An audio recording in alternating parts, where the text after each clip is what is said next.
Hey everybody, happy Front Row Friday. It's Marilyn Sherman, and today I have a very special guest. This is a very dear friend of mine, Kelly Swanson, and she is a newly inducted Hall of Fame speaker. Hi, Kelly. Hey, don't judge me by my hair. I about got wind blown the whole way over here, and I look much cuter in my mirror at home. I'm just saying.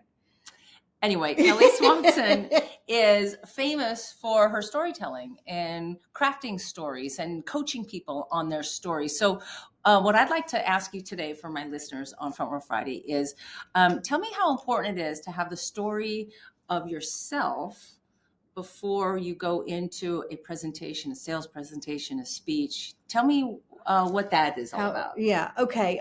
Good question. Big question. Broad question, because it applies so much. Well, and you speak about attitude. Yes. You know, getting the front row seat in life has a lot to do with how you think about yourself and how you see yourself.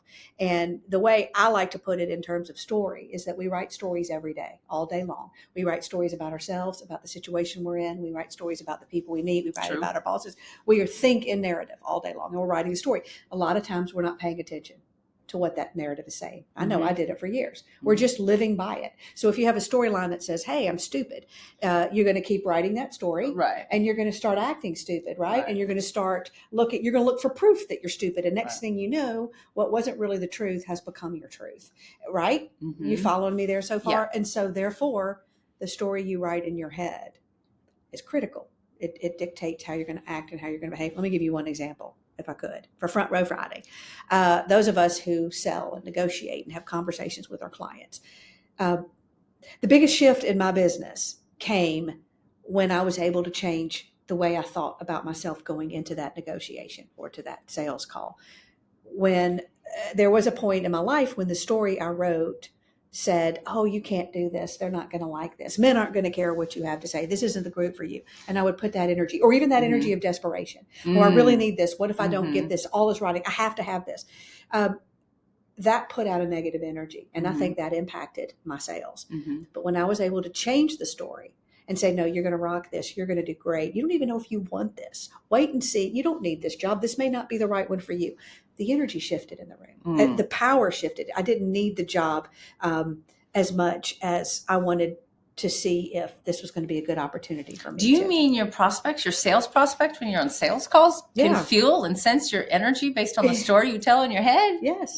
Yes. Absolutely. I believe that 1,000%. And so if you can at least just before you get on the call say, okay, what am I feeding my brain right now about myself? And let me just change it.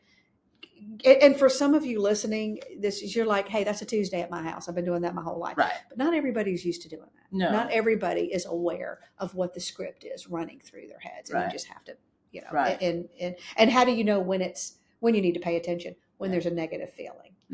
That's usually when I know, when I'm feeling bad about myself, when I'm feeling jealous, when I'm feeling something I don't want to feel. Oh, a lot of people nowadays are talking about imposter syndrome. Yeah. So that's exactly what it is. Yeah. And I've talked to people all the way at the top. I mean, people who are... Doesn't matter what level you're at. Well, they look, from the outside. I do that the same. I mean, people are like, oh, you've arrived. You made it. Hall of Fame this. You got a one-woman show, blah, blah, blah. I'm like, oh, gosh, no, I have it all the time. The sense of, oh, I don't belong here. I don't deserve to be here. I always say jealousy, for me anyway, isn't really about...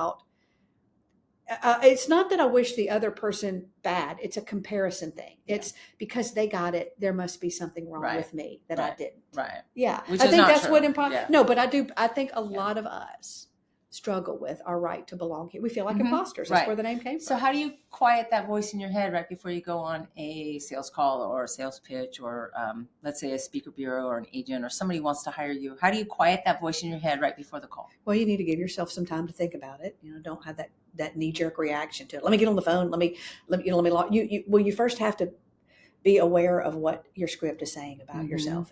Awareness is half the battle. Is what am I feeding myself?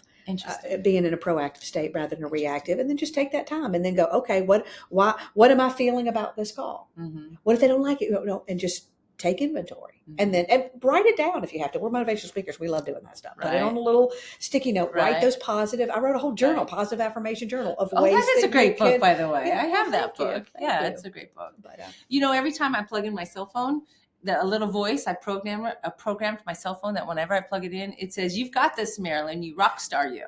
So every single time I plug in my phone, I hear that message. So it's a reminders of positive affirmations that I got this. So whatever you need to do on this Front Row Friday to quiet that voice of doubt or quiet that voice of some kind of imposter syndrome, do that.